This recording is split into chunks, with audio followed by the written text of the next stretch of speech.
against the Jets on Friday. What are your thoughts ahead of that match?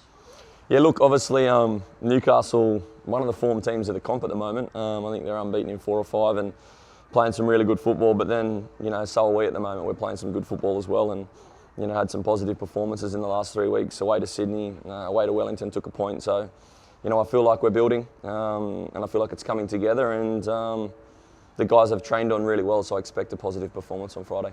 And the transfer window is now closed. We signed Abu Bakar on deadline day. What does he bring? Yeah, look, quality player, comes from the Swiss league. It's a strong league.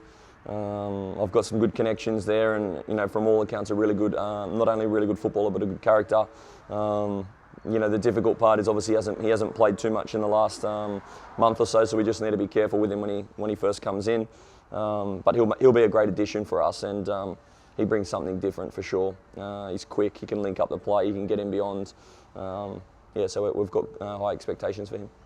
And additionally, we also saw Austin Ludwig and Nathan Amenity signed in the window. How's the squad shaping up after a bit of movement in your view? Yeah, look, it's been a tricky one. Like I've said before, January is a really tricky window, but I feel like we've made some really good additions. Some clever additions. I think Nathan he's one for the future for sure.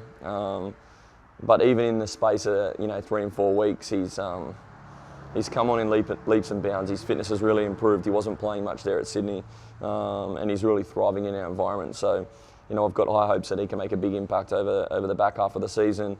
Osty's a great addition. I think he's someone that really deserved an opportunity, and being a Queenslander and being someone that's been come through the NPL Player of the Year twice.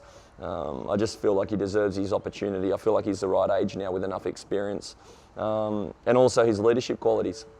He's a top professional, and he's a top person, and I think he has a really good effect on some of our younger defenders in the squad. So again, I think it's a good addition to our team. I think he helps us, and obviously Henry Hall came back in on loan. Like, I know we don't talk about it, but he's made a massive difference. So that's another addition in this window. And then we've signed bigger Suma from Switzerland. So. Look, I think all in all, we've brought in 4 players in that window, and I think I definitely think it'll benefit the team. Obviously, we've lost a few as well, and those changes are going to certainly spice up the team a little bit. But like you've seen the last 3 weeks, I think we're on the up, and I think hopefully we've gotten through the most difficult period for us, and we want to pick up more points in this back half of the year. And it was great to see Lucas Harrington played an important win for the under-20s at Asian Cup overnight. We've got the 3 boys away with the Joeys right now. Great to see some young Queenslanders getting a shot on the international stage. Look, that's the whole idea. That's one of the big positives and the big directives for this year was in this transitional period. Obviously, we knew it was going to be a difficult season, probably not points-wise where we'd like to be. We probably didn't want to be down the bottom, but we expected to be somewhere mid-table, and that hasn't happened. But one of the big positives through this transition period and through the difficult times that the club's in is you get an opportunity to blood these young guys and to play these young guys in really trying circumstances. So to see the likes of Lucas go away with the 20s last night, I stayed up and watched that game. Just the way he handles himself and the way he's really growing into being a professional footballer, it's a massive thing for the club. And I feel like the transfer figure on someone like his head's very, very big. And like I said earlier in the season, I haven't really seen a talent like him.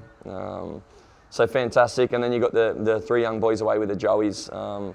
Quinny, exceptional player who's certainly growing into his body now, and I think he's the leader there and the captain, with young Charlie and Reese to go with him, and all 3 really good young kids, good young players. And then I'm also very positive about the exposure that we're given to a young Jacob Brissett, a Nathan Amenetides, a young Sam Klein, another Queenslander, and there are more. But as many of these young ones as we can blood in this transition period, as many of these young ones that we can develop quickly, they become saleable assets for the club. And I think it's got to be a really important blueprint of our club moving forward, is trying to produce as many saleable assets as we can. Obviously, the sailor Tommy Waddingham's a really good example. A year ago, he's playing in the NPL, and now he's playing in the Championship for Portsmouth. So, those things don't happen easily. It takes a lot of time and a lot of dedication from a lot of people, none less than the player themselves. So, we've got some fantastic young talents. They've got really, really good attitudes, and one of the highlights of my job at the moment is coaching these young guys through this period, and watching them grow into themselves. So, yeah, that's probably the biggest positive so far of the season, to be honest, is the exposure these young guys are getting. And on top of that, the NPL kicks off this weekend. Can you talk to us a bit about how that program is progressing and the talent coming through there? Yeah, look, it's been a lot of change. Carl Dodd's come in and he's doing a really good job of just, trying to bring that group together and create some high standards and, try and elevate the pathway into the first team because like we say, like I've just spoken about, the directive is to get as many of these young guys into the team as possible at the right time, obviously. And to do that, you need to have a strong NPL team and a youth team. And I think we'll have that this year. I think we're going to see more progression from guys from the NPL up into the A-League space. And I'm very big on playing young players. So I think there's a good alignment there. There's obviously been a lot of change. It'll be interesting to see how the season starts. I think, round one on the weekend is going to be a tricky one. And there's a few injuries as well in that age group actually at the moment. So we'll see how we go in the first few rounds, but I'm sure they'll grow into the season and I'm expecting big things from that team.